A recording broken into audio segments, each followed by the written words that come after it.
সময়স baking and cooking এ আপনাদের সবাইকে স্বাগত জানিয়ে আজকে আবার আরেকটা নতুন ভিডিও আপনাদের সামনে নিয়ে এলাম। রুটি পরোটা খাওয়ার সবজি। আমাদের কিন্তু রুটি পরোটা খাওয়ার সবজির একটা কি বানাই এরকম একটা সমস্যা থেকে যায়। আজকে সেরকমই একটা রেসিপি আপনাদের সাথে শেয়ার করছি। রুটি পরোটা খাওয়ার সবজি, কিন্তু এটাতে একটা সুইট চিলি সস ব্যবহার করেছি এবং সুইট চিলি সসটা ব্যবহার করাতে তরকারিটার টেস্টটাই কিন্তু পুরোটা পাল্টে গেছে। তাহলে চলুন দেখে নিই কি দিয়ে সবজিটা বানাবো। এখানে 500 গ্রাম কুমড়ো নিয়েছি। কুমড়োটাকে প্রথমে একটু লম্বা লম্বা করে কেটে নেব।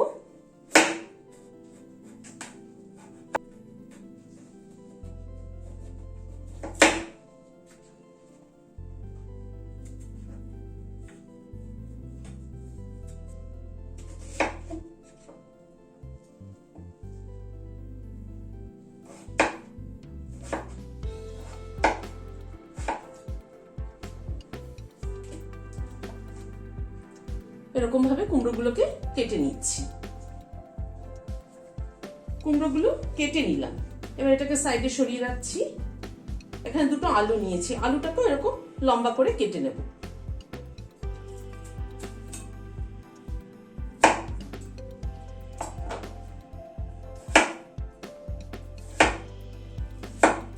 আলুটাকে এরকম লম্বা করে কেটে নেব।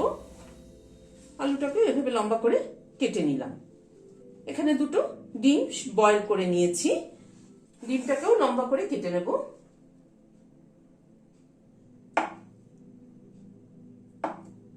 একটা ডিমকে এরকম 4 টুকরো করে কেটে নেব। ডিমটাকেও কেটে নিলাম। এবার চলুন রান্নাটা শুরু করব। গ্যাসে কড়াইটা বসিয়েছি, সাদা তেল দিচ্ছি। এখানে 1 চামচ কর্নফ্লাওয়ার, একটু নুন আর গোলমরিচের গুঁড়ো দিয়ে গুলে নিয়েছি। ডিমগুলো এর মধ্যে ডিপ করে একটু ভেজে নেব।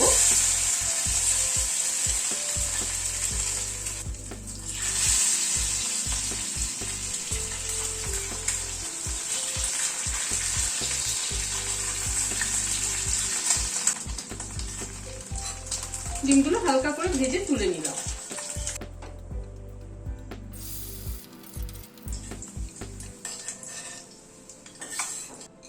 ডিমগুলো সবগুলো ভেজে তুলে নিলাম। ওই তেলে হাফ টিস্পুন কালো জিরে ফোড়ন দিলাম।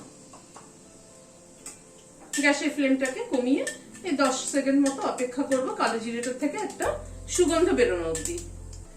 তারপরে এই আলুটা দিয়ে দিচ্ছি।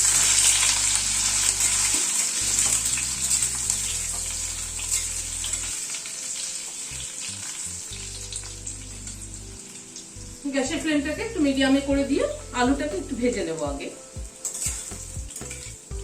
আলুটা ভাজা হতে হতে এখানে 5 কোয়া রসুন নিয়েছি, সেটা দিয়ে দিলাম। আর একটা কাঁচা লঙ্কা এর সাথে দিয়ে দিচ্ছি, দিয়ে একটু থেতো করে নিচ্ছি। রসুন আর কাঁচা লঙ্কা একসাথে থেতো করে দিলে ফ্লেভারটা কিন্তু খুব ভালো হয়।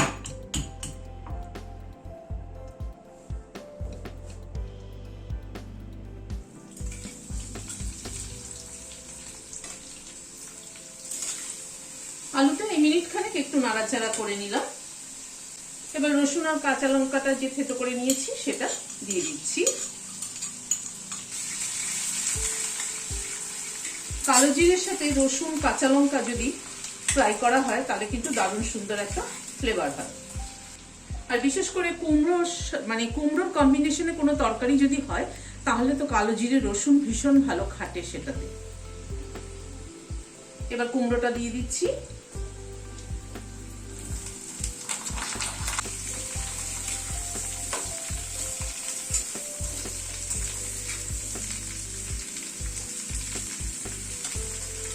নুন দিচ্ছি 1 টিস্পুন নুন দিচ্ছি, হাফ টিস্পুন হলুদ দিচ্ছি।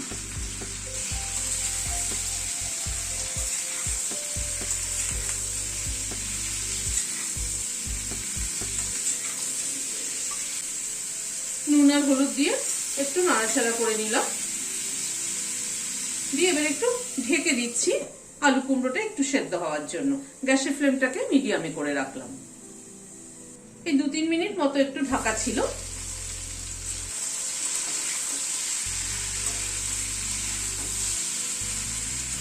এখানে মিডিয়াম সাইজের দুটো পেঁয়াজ কুচি করে নিয়েছি, সেটা দিয়ে দিলাম।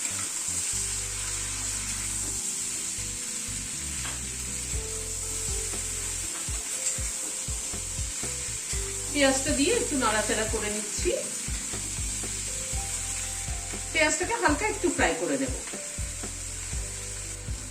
পেঁয়াজটা দিয়ে এই 2 মিনিট একটুখানি নাড়াচাড়া করে নিলাম। এখানে একটা টমেটো কুচি করে রেখেছি, সেটা দিয়ে দিলাম।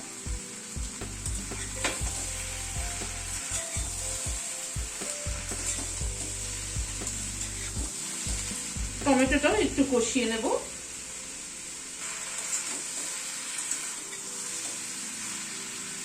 টমেটোটা দিয়ে একটুখানি ঢেকে দিচ্ছি, টমেটোটা তাহলে তাড়াতাড়ি গলে যাবে। এই মিনিট খানেক একটু ঢাকা ছিল। টমেটোটা একটু ভেঙে ভেঙে দিচ্ছি, দেখুন টমেটোটা তাড়াতাড়ি নরম হয়ে যাচ্ছে। টমেটোটা যদি একটু গলে না যায় তাহলে কিন্তু ভালো লাগবে না, একটু গলে গেলেই কিন্তু মাখো মাখো ব্যাপারটা আসবে।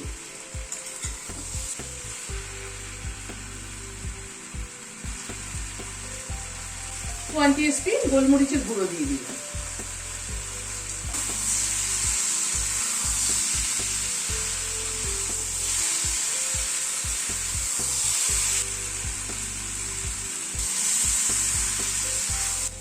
আরো মিনিট 2 মতো তরকারিটাকে একটু কষিয়ে নিলাম। এবার ডিমগুলো অ্যাড করে দিচ্ছি।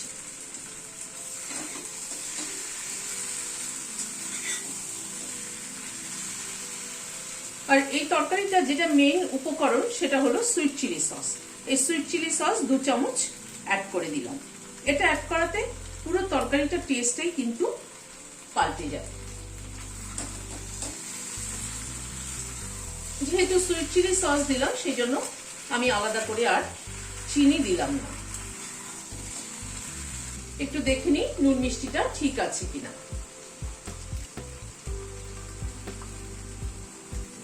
একদম ঠিক আছে। সুইট চিলি সসের টেস্টটা কিন্তু একটা দারুণ অসাধারণ একটা টেস্ট।